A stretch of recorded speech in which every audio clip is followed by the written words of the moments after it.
I'm Cape Joel, and this is Comic Smack, your weekly, daily, all-the-time, anytime comic show where I give you your fix of everything you need to know from the world of comic books and superheroes. And on today's show, we're taking a closer look at Doctor Strange Damnation, issue number 4, the grand finale of this crossover event. Can the Sorcerer Supreme save the City of Sin? Well, let's hop on in together and find out. Alrighty then, so picking up from where the last issue left off, the ragtag Midnight Suns were getting their asses royally handed to them by the possessed Avenger squad. In a scene that can only look like the greatest conceptual metal album art cover you've ever seen brought to life, Mephisto, prematurely celebrating his victory, rolls up to the scene on Ghost Rider's stolen motorcycle. He's not gonna need it anymore, mainly because he's dead, and because Mephisto, well, he just really wanted to look like a midlife crisis dad that day. Of course, if you've been reading all the supplemental material for this event, you'll know that Johnny Blaze's untimely demise was all part of a bigger plan worked out with Wong.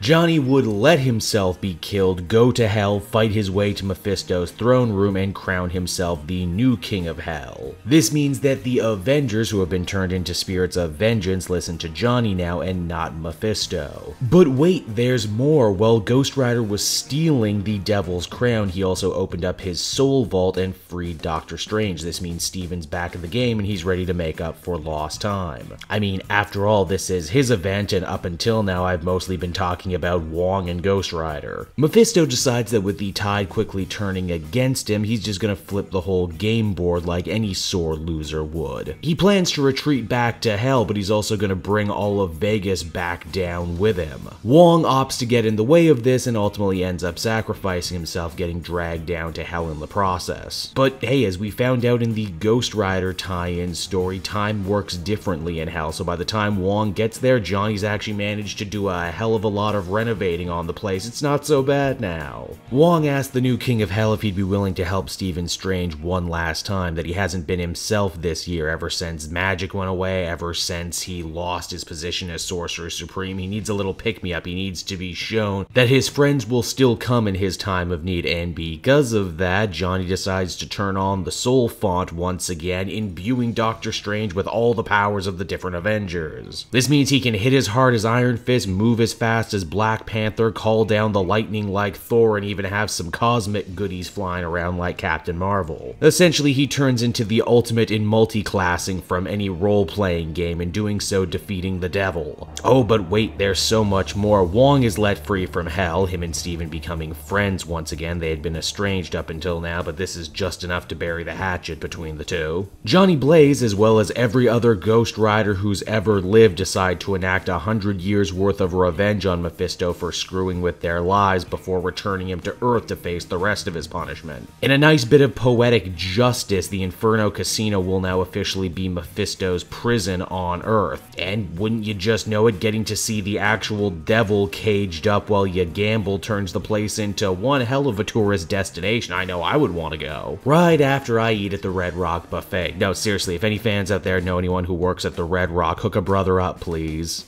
Oh, but wait, there's more. Doctor Strange returns to his home, which is in a bit of disrepair right now, congratulates the new Midnight Suns on a job well done, and says that he might very well have their next mission for them: break into hell to spring Johnny Blaze, even though he didn't exactly look like he wanted to be sprung. Hey, sequel hook, everybody. So that was Doctor Strange Damnation number 4, everybody, and as a finale to this series, it was fine. Honestly, looking back, I'm surprised this was only 4 issues. It felt like I kept waiting for it to really get started, and just when the ball did start rolling, it was over. Again, there was nothing particularly bad about it. It had good action, some fun character moments. I especially enjoyed Doctor Strange at the end saying to himself, you know what, maybe bringing back Las Vegas was a poor idea. But overall, as someone who doesn't read the main Doctor Strange book, this one didn't exactly make me want to start or anything. Beyond that, not really sure what else I could say. It was fine, it wasn't great, 6 out of 10. So that was Damnation, everyone. I hope you enjoyed the video, and as always, be sure to take a closer look at some of these other videos I've been working on. Then you can follow me on Twitter and Facebook at Cape Joel, so you're always up to date on what I'm doing next. And hey, if you like what I do and are feeling in a supportive mood, please check out my Patreon link down in the description. Patrons get exclusive access to videos and content before anyone else, and you can do so for as little as $1 a month. And until next time, everyone, this has been Cape Joel. Thank you so much for watching, and I'll see you all again later. Bye-bye.